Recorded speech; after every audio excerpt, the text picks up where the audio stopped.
안녕하세요. 간호 연구 방법론 오리엔테이션을 하겠습니다. 먼저 같이 수업 계획서를 살펴보도록 하겠습니다. 이 간호 연구 방법론은 2학점이고요. 2학점이기 때문에 일주일에 2시간 수업을 하지만 우리 3, 4학년들은 블락 수업을 하기 때문에 2배로 일주일에 4시간씩 하고 반절 8시간 8회 수업을 하고 그 다음에 실습을 나가고 그 다음 학생들이 또 그 수업을 하고 이렇게 서로에서 바꾸게 되는 그런 구조죠. 그래서 여러분들은 한 달 동안 4주 실습 수업을 하고 그 다음에 실습을 나가게 되는데 그 앞에 2주 동안은 지금 학교를 들어올 수가 없기 때문에 2주 동안은 온라인 수업을 하게 될 것입니다. 간호연구 방법론은 가천대학교 핵심 역량, 우리 대학에서 핵심 역량으로 삼고 있는 6개의 요소가 있는데 그 중에서 3가지 자료 분석 능력, 문제 해결 능력, 협업 능력 이렇게 이 간호연구 방법론에서 강조를 하게 되고요. 강의 계획을 보면은 여러분들이 그 간호 연구를 수행할 정도까지는 어렵겠지만 간호 연구의 그 과정을 이해를 하고 참여하고 그 다음에 무엇보다도 그 간호 연구 결과를 이해하고 또 실무에 적용할 수 있는 정도 수준까지 될 수 있게끔 이거를 같이 할 것입니다. 그 다음에 강의 목표는 그러면 무엇이냐? 첫 번째는 학습자는 연구 윤리의 중요성을 이해한다. 연구 윤리가 요즘 굉장히 중요한 이슈가 되고 있죠. 그래서 연구 윤리가 강화되어지는 추세에 있고 그래서 여러분들도 연구 윤리의 중요성에 대해서 이해를 해야 하고 그 다음에 또 그 학습자들은 연구 윤리를 따라야 한다. 이것도 여러분들이 직접 어떤 연구를 시행할 것은 아니고 시행 계획만 세울 텐데 이 시행 계획을 세우더라도 연구의 윤리적인 요소들을 충분히 고려를 해야 된다는 것을 의미하는 것이고요. 그 다음에 또 학습자는 연구 방법을 사용하는 것을 이해할 수 있다. 연구 방법을 어떻게 적용하고 그 연구 결과를 어떻게 뽑아내는지 이런 것들을 이해할 수 있고 연구의 과정을 이해하는 것이죠. 그 다음에 간호 연구 프로포저를 쓸 수 있다. 이 연구의 프로포저, 연구를 직접 하는 게 아니라 연구를 직접 수행하는 것은 시간이 많이 소요되어지기 때문에 연구 프로포저, 연구 계획서를 쓰는 데까지 우리 간호연구론에서 다루도록 할 것입니다.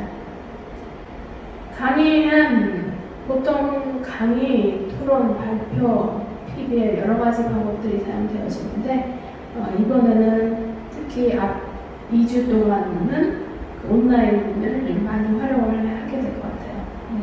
그래서 저희가 온라인 그 동영상을 올리면 여러분들은 그거를 충실하게 좀 봐주시고 또 공부를 하고 또 사이버 캠퍼스를 이용해서 질문이라든지 이런 것들, 논문이라든지 이런 것들을 활발하게 해주셔야 될 것 같아요. 그 다음에 성적평가 방법은 4번 이상 결석을 하면 F가 되고요. 그 다음에 지각 3번은 결석 1번. 그 다음에 중간고사 리튼 테스트, 기말고사 리튼 테스트 30문항씩 이렇게 그 시험을 볼 것이고 중간고사, 기말고사는 여러분들이 이제 이 사태가 어떻게 될지는 모르겠지만 학교에 와서 보게 될 것이고요. 그 다음에 보고서가 3개가 있는데 인디비듀얼 리포트, 그룹 리포트 이렇게 해서 인디비듀얼 리포트는 2개, 그룹 리포트는 1 이렇게 3가지의 리포트가 있는데 구체적으로 보자면 인디비듀얼 리포트는 첫 번째 인디비듀얼 리포트는 연구윤리 이슈를 조사하고 기술하는 거. 앞에서 연구윤리가 굉장히 중요하다는 얘기를 했죠. 그래서 조사하고 기술하는 거. 그 다음에 두 번째 인디비듀얼 리포트는 연구 주제를 탐색하고 문헌을 요약하고 연구 주제를 도출해내는 거. 이것은 제가 만든 양식을 올려드려서 여러분들이 거기 양식을 이용하면 조금 더 편하게 과제를 할 수 있을 것 같은데, 무엇보다도 여러분들이 연구 주제를 탐색하는 것부터 시작되기 때문에 여러분들이 관심 있는 영역이 무엇인지 좀 심사숙고를 할 필요성이 있어요. 그래서 내가 관심 있는 영역을 공부하는 거하고 관심이 없이 그냥 해야 해서 하는 거하고는 차이가 크기 때문에 여러분들이 나는 간호라는 이 큰 현상 중에서 특별히 더 관심 있는 개념은 무엇인가 이걸 한번 고민을 하는 게 좋을 것 같아요. 그 다음에 그룹 리포트하고 그룹 프레젠테이션인데요. 자, 이 과정을 통해서 연구 프로포저를 쓰게 됩니다. 그래서 그 그룹을 선정할 때 개별적으로 어떤 것들이 관심 있는지를 먼저 정하고, 그 다음에 그 관심 개념들을 조금 더 묶어서 그 비슷한 유형의 개념들을 관심 있어 하는 학생들을 그룹으로 이렇게 묶을 예정입니다.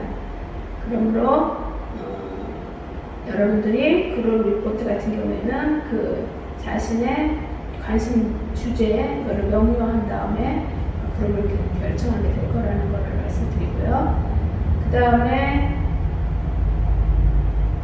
교재는 지금 몇 명의 학생이 교재를 어떻게 해야 될지 질문을 했는데요. 주교재는 Nursing Research, Methods and Critical Operation, Evidence Based Practice이고요. 그것의 번역본이 부교재입니다. 근거 기반 간호를 위한 간호 연구 방법. 교재와 관련해서는 좀 더 자세한 안내를 제가 드릴 텐데요. 아직 구입은 조금 이따가 하셔도 될 것 같아요. 네. 그 다음에 학습자 유의사항이 있는데요. 지각 3번은 한 번 결석으로 간주하고 4번 이상 결석은 F 처리. 네. 그 다음에 중간고사와 기말고사 중 한 번은 반드시 치러야 하고 모두 치르지 않는 경우 F. 과제 지연 시에 1일에 점수의 10%씩 감점. 교수자와의 연락은 이메일로 하고요. 그 다음에 강의 내용 촬영, 녹음, 사용, 배포, 복사, 저장은 교수의 허락을 받고, 요즘 여러 가지 법적으로 제약이 많기 때문에 여러분들이 제가 드린 자료를 어디 가서 배포하거나 그러면은 문제가 될 수 있거든요.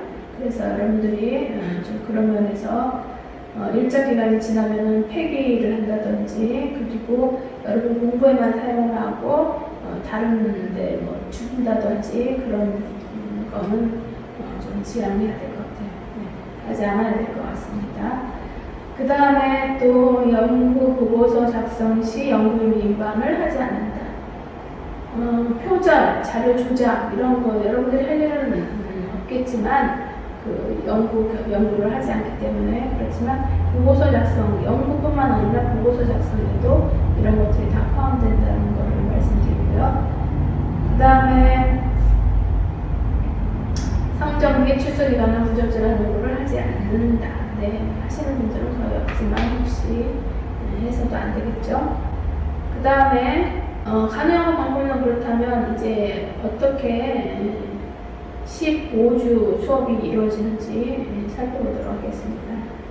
2주 후부터 오프라인 강의가 이루어지기 때문에 여러분들이 그 사이 2주 동안은 동영상에 그러니까 온라인상에 올려진 동영상 이런 것들을 잘 살펴봐야 될 것 같아요. 사이버 캠퍼스에 자주 들어오시고 질의응답 궁금한 것들은 개별적으로 이메일 해주셔도 되고요. 네, 그래서 서로 간에 소통을 많이 해야 할 것 같아요.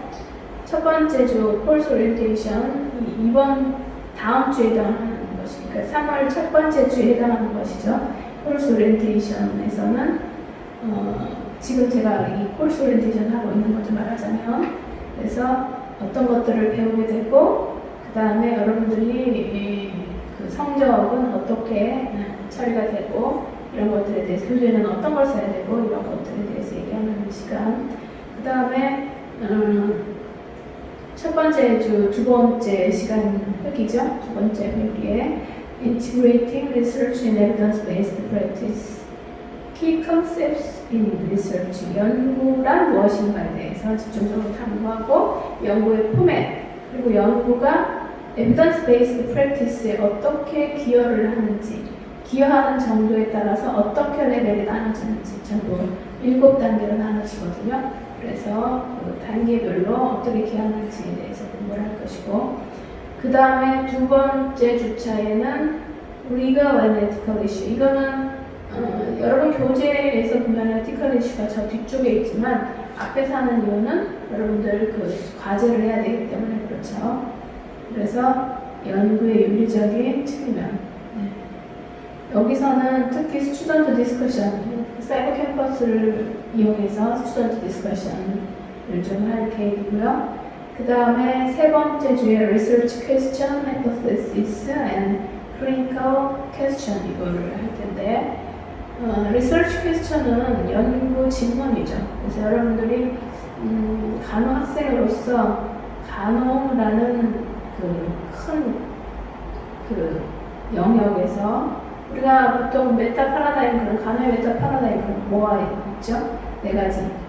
간호 건강, 인간, 환경. 그렇죠? 네 가지. 이 네 가지 메타 파라다임을 중심으로 해서 간호에서 다루는 주요 개념이 그 네 가지인데 여러분들이 관심이 어떤 것에 있는데 어떤 학생들은 사람, 즉 인간이죠. 인간의 어떤 행태에 관심이 있는가 하면 어떤 학생들은 환경의 변화에 관심이 있고 어떤 학생들은 간호 기술 이런 것들에 대해서 관심이 있어서 리서치 퀘스천은 굉장히 다양한 것들이 만들어질 수 있죠. 그리고 리서치 퀘스천이 만들어지면 하이포테시스 가설을 만들 수 있죠. 예를 들어서 아까 마스크를 착용한 사람과 착용하지 않은 사람 간의 발병률이 차이가 있을까? 그랬으면 하이포테시스는 마스크를 착용한 사람은 발병률이 낮을 것이다. 발병률이 높을 것이다. 이런 식으로 하이포테시스를 만들 수 있고 그 다음에 클리니컬 퀘스천 임상 질문이죠. 임상에서 사실 클리니컬 퀘스천에서 시작한 연구가 가장 바람직하긴 해요. 왜냐면은 임상에서 간호를 하다가 갑자기 이건 왜 이렇게 해야 되지? 이렇게 생각을 하고 그에 대한 연구를 했을 때 적용 가능성이 높잖아요. 그냥 그 이론적으로만 준비된 그런 퀘스천 같은 경우에는 그 결과가 나중에 임상에서 쓰여지기가 쉽지가 않죠. 그 다음에 gathering and appraising the literature. 네.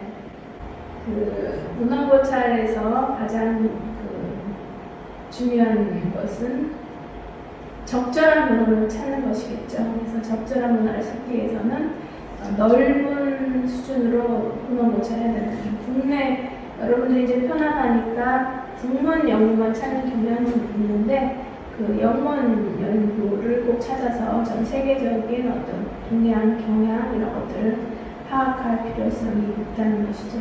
그 4주차까지 First Individual Report가 제출되어야 되고요. 그 다음에 5번째 주차에는 Theoretical Framework for Research, 그 다음에 Introduction to Quantitative Research 이렇게 이루어질 텐데 연구의 이론적인 기틀은 어떤 연구를 수행할 때 이론적인 기틀이 있다면 그 밸리더트라든지 이런 것들의 어떤 손상 가능성이 훨씬 적어요. 왜냐하면 이론적인 기틀에 기대해서 연구를 하기 때문에 잘못된 결과가 나오기가 쉽지 않죠. 그래서 올바른 결과를 타당성 있는 결과를 추출하기 위해서는 theoretical framework이 있는 그런 연구를 수행을 해야 되겠고요. 그래서 연구에서 이론적인 기틀을 먼저 생각하고 그 이론적 기틀에 맞춰서 연구를 수행하는 것이 바람직하고 그 다음에 퀀티테이티브 리서치는 양적인 연구죠. 퀄리테이티브는 질적인 것이고 퀀티테이티브한 것은 양적인 것인데, 양적 연구의 인트로덕션, 개관이라고 할 수 있겠죠. 그래서 양적인 연구에서는 주로 어떤 연구들이 포함되어 있고, 양적인 연구를 수행하기 위해서 타당도, 신뢰도를 어떻게 우리가 고려를 해야 되고, 그 다음에 또 퀄리티티브 리서치하고의 양적인 연구의 차이는 무엇인지, 양적인 연구는 퀄리테이티브한 것은 어떤 개인의 경험, 가치, 신념 이런 것들이 중요하다면 퀀티테이티브한 것은 양화가 굉장히 중요하죠. 그 삶의 질 이런 것도 사실 굉장히 질적인 개념이지만 양화시켜서 몇 점 이상이면 삶의 질 높다, 낮다 이런 식으로 표현할 수 있는 거죠. 그 다음에 6주차에는 experimental and quasi-experimental design, non-experimental design, 즉 quantitative research에 해당하는 experimental 혹은 quasi-experimental design 연구들에 대해서 살펴보도록 할 것입니다. experimental 연구는 특별히 그 인과관계를 밝히기 위해서 수행되는 연구이기 때문에 엄격한 통제가 필요하고, 이 통제를 제대로 하는 것이 그 연구자한테 굉장히 중요한 요소가 되죠. 그 다음에 샘플링 같은 경우는 7주차에 샘플링을 할 텐데, 적절한 연구 결과를 뽑아내기 위해서는 이 대상자분을 처음에 제대로 정의를 하고, 또 이 대상자를 적절한 대상자에다 접근해서 이 자료를 뽑아내야 되겠죠.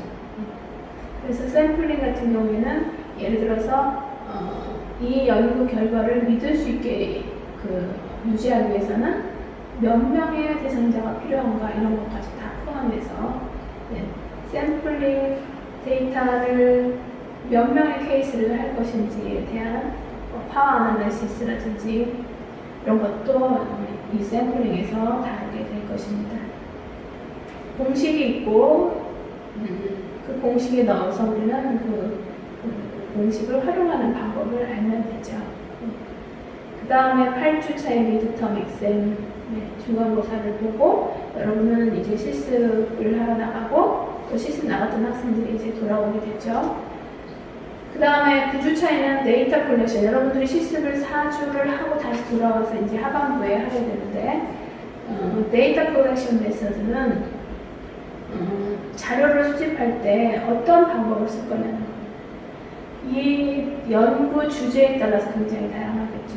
그래서 연구의 주제가 양화 가능한 것이다. 그러면 데이터 컬렉션에서는 그거를 양화시킬 수 있는, 예를 들어서 뭐 키라든지 웨이트 이런 거는 아주 정확하게 측정해낼 수 있죠. 기구를 통해서.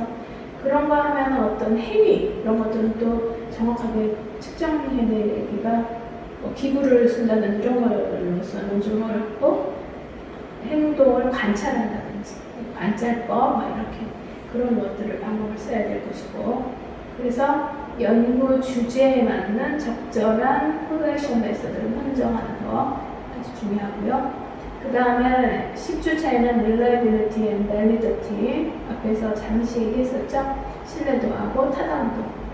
신뢰도하고 타당도하고 어떤 게 더 중요할까요? 신뢰도는 반복적으로 같은 값을 얻어낼 수 있는 가능성.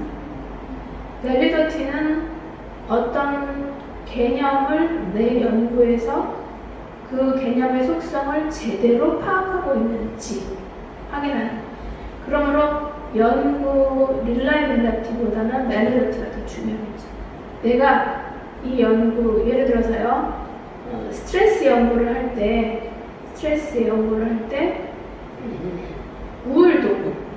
우울 도구를 써서 반복적으로 측정을 했을 때 릴라이빌리티는 높을 수가 있어요. 그런데 스트레스를 측정한다고 하면서 우울 도구를 쓰면 밸리디티는 완전히 틀린 거죠. 타당하지 않죠. 네. 어떤 이 대상자들의 스트레스를 제대로 파악해낼 수가 없잖아요. 우울도 같은 경우에는 스트레스 도구를 써야지. 그래서 reliability and validity를 높이기 위한 다양한 기법들에 대해서 공부를 할 것이고, 11주에는 데이터 분석. 이 데이터 분석은 여러분들이 그 통계를 굉장히 어렵게 생각하고, 특히 추론 통계 같은 경우는 더 어렵게 생각을 하는데, SPSS를 활용하는 방법에 대해서 그 전산실을 통해서 전산실에 있는 SPSS를 사용하는 것을 기회를 한 번씩 갖도록 할 예정이고요.